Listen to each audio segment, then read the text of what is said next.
Hi friends, welcome to Cricket 360. Dream 11 வந்து இன்னைக்கு மார்னிங்ல இருந்து கேஷ் கான்டெஸ்ட் எல்லாத்தையும் க்ளோஸ் பண்ணிட்டாங்க. இனிமேல் வந்து ஃப்ரீ டு ப்ளே கான்டெஸ்ட் மட்டும்தான் வந்து ட்ரீம் 11ல ரன் ஆகும்னு சொல்லி அவங்களே அனௌன்ஸ் பண்ணியிருக்காங்க.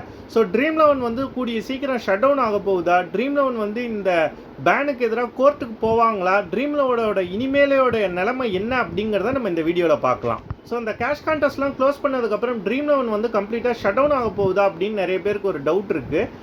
வெட்னஸ்டே அன்னைக்கு வந்து ட்ரீம் 11 ஹை லெவல் மீட்டிங் வந்து அவங்க ஆஃபீஸில் நடந்ததாகவும் ஆன்லைன் ரியல் மணி கேம்ஸ்லாம் வந்து அவங்க முற்றிலுமாக ஸ்டாப் பண்ணிவிட்டு வந்து ஃபேன் கோட் மாதிரியான வந்து மணி இன்வால்வ் ஆகாத வந்து பிளாட்ஃபார்ம்ஸில் வந்து அவங்க கான்சன்ட்ரேட் பண்ண போகிறதா ஒரு நியூஸ் இருக்குது. பட் ட்ரீம் 11 வந்து அதை அஃபிஷியலாக சொல்லலை. இன்றைக்கி ட்ரீம் 11ஓட ஸ்டேட்மெண்ட்லேயே பார்த்தீங்கன்னா வந்து ஃப்ரீ டு ப்ளே கான்டெஸ்ட்டில் வந்து இனிமேல் நாங்கள் வந்து தொடர்ந்து இருப்போம் அப்படின்னு சொல்லியிருக்காங்க. பட் ஃப்ரீ டு ப்ளே கான்டெஸ்ட்னால வந்து ட்ரீம் 11 சர்வே ஆக முடியுமா அப்படின்னு சொல்லி பார்த்தீங்கன்னா நிச்சயம் வந்து முடியாது. காரணம் என்னென்னா, இது நாள் வரைக்கும் அவங்க கேஷ் கேமாக இருந்ததுனால வித்ராயல் பண்ண போகும்போது வந்து யூசர்ஸ் வந்து உடனே அதை வித்ரா பண்ணிடுவாங்க. இல்லைனா ஒரு 1 or 2 டேஸில் வந்து அந்த அமௌண்ட் வந்து ஆட்டோமேட்டிக்காக வந்து யூசர்ஸோட பேங்க் அக்கௌண்ட்டில் வந்து ட்ரான்ஸ்ஃபர் ஆகிட்டு இருந்தது. இதனால தான் வந்து ட்ரீம் 11க்கு வந்து நிறைய யூசர்ஸ் இருந்தாங்க. பட் இப்போ அந்த ஃப்ரீ டு ப்ளே கான்டெஸ்ட்லாம் பார்த்தீங்கன்னா எவ்வளோ பேர் விளையாடுவாங்கன்னு தெரில. அதுக்கு அவங்களுக்கு ஆடு வரதுக்கான சான்சஸும் வந்து ரொம்ப கம்மி தான். ஏன்னா ஃப்ரீ ஆப்ஸ்லலாம் பார்த்தீங்கன்னா வந்து பெருசாக ஆடு வரதில்லை. மேபி அந்த ஆட் ரெவன்யூ வந்தாலும் அந்த ஆட் ரெவன்யூவை வச்சுட்டு வந்து அவங்களால ரொம்ப நாள் சர்வை பண்ண முடியாது. ஆல்சோ இன்னொரு விஷயம், யூசர்ஸ்க்கும் வந்து இதில் இன்ட்ரெஸ்ட் இருக்குமான்னு பார்த்தீங்கன்னா, இன்றைக்கி கூட வந்து ஒரு 100 கேமில் வந்து ஃபஸ்ட்டு 20 பிளேஸ்க்கு வந்து ஐஃபோன் கொடுக்குறேன் அப்படின்னு சொல்லியிருந்தாங்க. மேபி வந்து இந்த மாதிரியான கிஃப்ட்ஸ் வந்து அவங்க கொண்டு வரதுக்கு வாய்ப்பு இருக்குது. அப்படி கூட வந்து 20 lakh டீம்ஸில் வந்து எவ்வளோ டீம்ஸ்க்கு அவங்க கிஃப்ட் கொடுப்பாங்க அப்படின்னு சொல்லி ஒரு கொஸ்டின் மார்க் இருக்குது. ஆல்சோ இதெல்லாம் வந்து அவங்க வந்து யூசர்ஸோட அட்ரஸ்க்கு தான் அனுப்பணும். ஸோ அப்போ அதோட கொரியர் சார்ஜஸ் அது இதுன்னு பார்க்க போகும்போது ட்ரீம் 11க்கு வந்து அது ஒரு ப்ராஃபிட்டபிள் வெஞ்சராக இருக்காது அப்படிங்கிற மாதிரி தான் எனக்கு தோணுது. அப்படியே கிஃப்ட்ஸ் கொடுத்தாலும் வந்து மினிமம் டீம்ஸ், அதாவது வந்து ஒரு 10 டீம்ஸ் 20 டீம்ஸ்க்கு தான் கொடுப்பாங்க.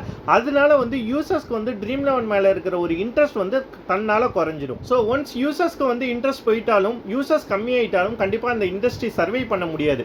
ஸோ இன்னைக்கு இல்லைனாலும் நிச்சயம் வந்து இந்த பேன் வந்து நீட்டிக்கப்பட்டால் நிச்சயம் ட்ரீம் 11ஆல் வந்து ரொம்ப நாள் சர்வை பண்ண முடியாது. ஸோ கண்டிப்பாக ஒரு ஸ்டேஜில் வந்து அவங்க க்ளோஸ் டவுன் பண்ணுறதுக்கு தான் நிறைய வாய்ப்பு இருக்குது.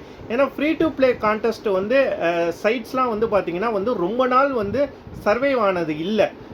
நான் வந்து ஒரு 15 இயர்ஸ் பேக் முன்னாடி வந்து பார்த்தீங்கன்னா வந்து இந்த 2009, 10, 11 வேர்ல்ட் கப் அப்போல்லாம் வந்து ESPN கிரிக்கெட் வந்து ஒரு ஃபேண்டசி சைட்ஸ் வச்சுருப்பாங்க. ஃப்ரீ டு ப்ளே கான்டெஸ்ட் தான். ஃபஸ்ட்டு ஒரு 3 ப்ரைஸ்க்குள்ளார வந்தால் மட்டும் ஏதாவது கிஃப்ட் தருவாங்க. அதில் கூட நான் ஒரு கிஃப்ட் ஜெயிச்சிருக்கேன். அந்த சைட் மட்டும்தான் வந்து பார்த்தீங்கன்னா கொஞ்சம் லாங் டைம் சர்வைவ் ஆச்சு. பட் ட்ரீம் 11ஓட எமர்ஜென்ஸ்னால பார்த்தீங்கன்னா இன்றைக்கி ESPN கிரிக்கெட் ஃபார் ஃபேண்டசி சைட்டே வந்து கிடையாத அளவுக்கு வந்து அவங்களே வந்து அந்த இண்டஸ்ட்ரியை விட்டு வெளியே போயிட்டாங்க. ஸோ இந்த ட்ரீம் 11 வந்து சர்வே ஆனதுக்கும் எமர்ஜ் ஆனதுக்கும் ஒரே காரணம் வந்து அந்த காசு ஜெயிக்கிற ஒரு விஷயம்தான். ஸோ அந்த விஷயம் வந்து தடை செய்யப்பட்டால் நிச்சயம் அந்த இண்டஸ்ட்ரினால ரொம்ப நாள் சர்வே பண்ண முடியும். நெக்ஸ்ட் இந்த தடையை எடுத்து வந்து ட்ரீம் 11 வந்து கோர்ட்டுக்கு போவாங்களா அப்படின்னு கேட்டால், இன்னைக்கு ட்ரீம் 11ஓட ஸ்டேட்மெண்ட்லேயே வந்து இதை ரெகுலேட் பண்ணியிருக்கலாம், அதை நாங்கள் வெல்கம் பண்ணியிருப்போம் அப்படிங்கிற மாதிரி தான் வந்து அவங்க மென்ஷன் பண்ணியிருந்தாங்க. ஸோ நிச்சயம் வந்து இந்த முடிவில் வந்து அவங்களுக்கு முழுமையான உடன்பாடு இல்லை. ஸோ அதனால் அவங்க கோர்ட்டுக்கு போகிறதுக்கு வந்து நிறைய சான்ஸ் இருக்குது. ஒருவேளை ட்ரீம் 11 வந்து கோர்ட்டுக்கு போகலைனாலும் மற்ற கம்பெனிஸ் வந்து நிச்சயமாக வந்து லீகல் வேவை வந்து நிச்சயம் வந்து ட்ரை பண்ணுவாங்க. பட் அதுக்கான ரிசல்ட்டெல்லாம் வந்து உடனே கிடைக்குமா இல்லையாங்கிறதெல்லாம் நமக்கு தெரியல.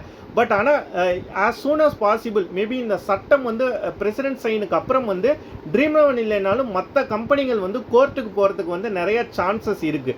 ஸோ கோர்ட்டுக்கு போனால் இந்த தடை நீங்குமா அப்படிங்கிற சான்சஸை பற்றி நான் என்னோட நெக்ஸ்ட் வீடியோவில் வந்து கொஞ்சம் ஓரளவுக்கு டீட்டெயிலாக சொல்கிறேன். தேங்க்ஸ் ஃபார் வாட்சிங் திஸ் வீடியோ.